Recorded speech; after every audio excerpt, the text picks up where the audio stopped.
نيل يملي القرى قمحا ولا يخطي في نص حقل ويحكي الحب بالضبط. نيل يملي القرى قمحا ولا يخطي في نص حقل ويحكي الحب بالضبط. في محو أمية الصحراء يشرح ما يهدي به الأرض بعد الغي بالقحط.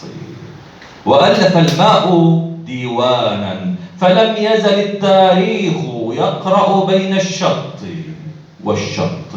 وتمسك القرية الأشجار مثل فتى في حصة الرسم أو في حصة الخط، ومثل تلميذة في فصل ضحكتها، والغصن بالعش مثل الأذن بالقرط، وشعر صفصافة دبوس بهجته جناح فرخ له رجلان كالمشط.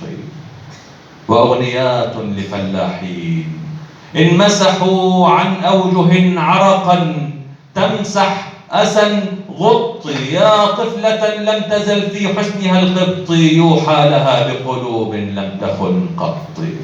هنا استريحي على حجر القصيدة في عصر الرؤى مع شاي الجد في غيطي، وابكي على كتفي الخضر قافية أخرى تخفف طعم الحلم في ضغطي، ودلك بجسور خطوتيك إلى دور المحبين يا سمرا بلا شرط. هم لا يرونك إلا حلوة، وعلى كفيك حنى دعاهم كالسما تعطي. يقسطون مصاريف المدارس لكن عمرهم لك دوما ليس بالقسط. للصيف أعينهم أطباق بسمتهم، للضيف أعينهم أطباق بسمتهم. أوركستراهم صياح الديك والبط، ولا غطاء لهم في برد عاصفة إلا رضاك جوار الوز والقط في الدور بالني، أو في كوخ ظلك مذ شادوه بين جذوع النخل والسبط. وكل رقعة ثوب شرفة نظرت إليك منها خلايا الجسم لا تبطي.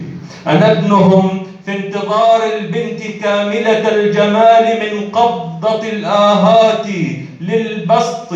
قلبي صبي على جسر القصيدة في يديه لعبة طيل الشوق من فرط.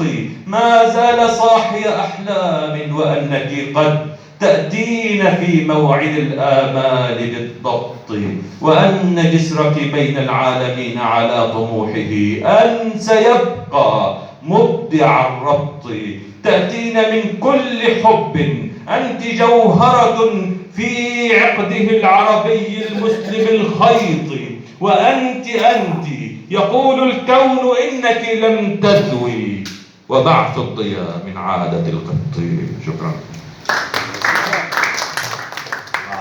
أحسنت يا شاعر. شكرا لشاعرنا الجميل أحمد حسن أبو إياس.